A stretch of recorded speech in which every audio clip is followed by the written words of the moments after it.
Hello readers, I'm the avid reader and today I'm reviewing The General Theory of Employment, Interest and Money. So this is the fundamental economics book for how the economy is run today, as the world generally has a Keynesian point of view, at least in the developed world. This is especially true with monetary policy. This book was written by John Maynard Keynes in 1936. Now the goal of this book is to go against the classical tradition of economics. This is macroeconomics, you could say, so getting the economy back on track. And towards the end he states, we should have only booms. We want to eliminate the busts. And he argues to do so by having low interest rates, for example. So among things he argues, money wages are sticky. If you're a neoclassical economist, you think wages go down when there's a recession. Keynes does not believe this. He believes that money wages specifically are sticky, so real wages can go down through inflation, but money wages don't go down. They only go slightly up slowly. And he discusses that the most important thing is the propensity to consume. And this is basically how much everyone spends. So he doesn't like savings at all. He thinks that savings are bad for the economy because when you save, you're waiting to consume later on, but then there's less employment. So the goal here is, of course, full employment, he calls it. And related to this, you've got the multiplier, which is the theory that the higher you have the propensity to consume, the more effect the government will have when it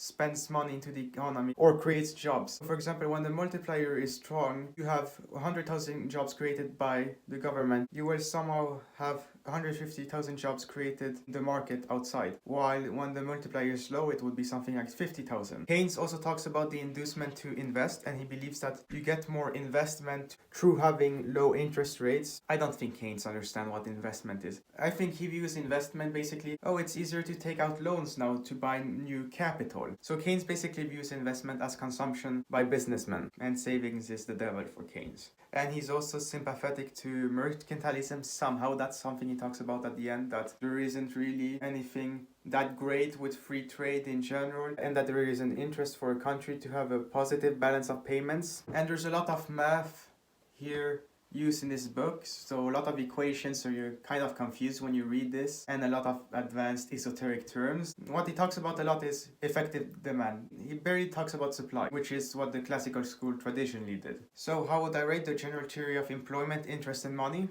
I would give it an F. I would say for Keynes, he doesn't make a single good point in this non-fiction book. He keeps talking about these classical economists and how they're wrong, and then he talks about how good the propensity to consume is, how he will increase the inducement to invest, and this is how you create jobs, and jobs is the thing important. He actually argues that people would rather work more than have more leisure. The other view is basically, the reason you work is so you can have more leisure, so you can have more enjoyment in life. Keynes has all of this flipped around. He ignores supply. He uses a lot of equations. He doesn't state things clearly. You see, when Thomas Sowell writes a book, he writes in plain English, with sentence structure, you understand. Keynes uses a bunch of equations, he uses a bunch of advanced terms, he doesn't really go in depth in anything, he doesn't make strong counter arguments against the other side. So this is an F book. I can find a single good thing about it. If you're studying economics at university, sure, read this book because a lot of textbook ideas are based on the general theory of employment, interest and money. And this book, I understand, is written for economists, not a layman, but still I read a bit of economics. And I'm confused by all these terms he's using. And then the final conclusion of Keynes, of course, is we need to spend more and have low interest rates. He doesn't understand incentives.